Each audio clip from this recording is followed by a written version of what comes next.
Hello friends. ஒரு சில ஜாம்பவான்கள் மட்டும்தான் பார்த்தீங்க அப்படின்னா, பெருசா வந்து விக்கெட் எடுத்தா கூட, பெரிய ஒரு ரெக்கார்டு பண்ணா கூட வந்து அலட்டிக்காம வந்து போவாங்க. அந்த மாரி வந்து இந்த தரம்சாலால இந்தியாவுக்கு அகைன்ஸ்டான ஒரு போட்டியில பார்த்தீங்க அப்படின்னா, பெரிய ஒரு ரெக்கார்ட வந்து ஜேம்ஸ் ஆண்டர்சன் வந்து பண்ணியிருக்காருங்க. இப்ப இந்த கேம்ல இந்த 5வது டெஸ்ட் போட்டி ஃபர்ஸ்ட் இன்னிங்ஸ்ல ஆண்டர்சன் வந்து 2 விக்கெட் வந்து எடுத்திருப்பாரு. அதுல பார்த்தீங்க அப்படின்னா, இந்திய அணிக்கு வந்து நல்லா பார்ட்னர்ஷிப் போட்டு ஆடிட்டு இருந்த குல்தீப் யாதவும், பும்ராவும் நல்லா ஆடிட்டு இருந்திருப்பாங்க. அதுல வந்து குல்தீப் யாதவ் பார்த்தீங்கன்னா 30 ரன் அடிச்சிருந்தப்ப 9வது விக்கெட்டா இந்தியாவுக்கு வந்து அவுட் ஆயிருப்பாரு. அவர் வந்து ஆண்டர்சன் ஓவர்ல தான் வந்து அவுட் ஆயிருப்பாரு.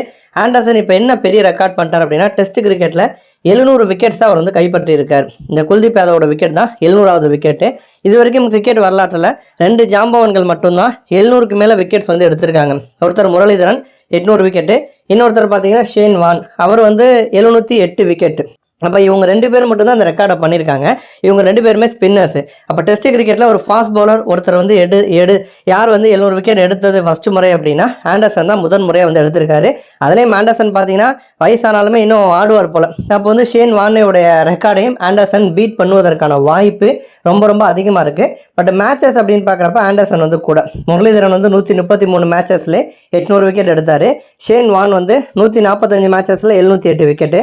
ஆண்டர்சன் 187 மேட்சஸ்ல ஆடி 700 விக்கெட் எடுத்திருக்காரு. விக்கெட் எடுத்தோன்னா பெருசாக வந்து அலட்டிக்கவே இல்லை. ரொம்ப கேஷுவலாக சாதாரணமாக ஒரு நார்மல் விக்கெட் எடுத்தால் எந்த மாதிரி செலிப்ரேட் பண்ணுவாரோ அதே மாதிரி தான் ஆண்டர்சன் வந்து செலிப்ரேட் பண்ணியிருக்காரு. நன்றி.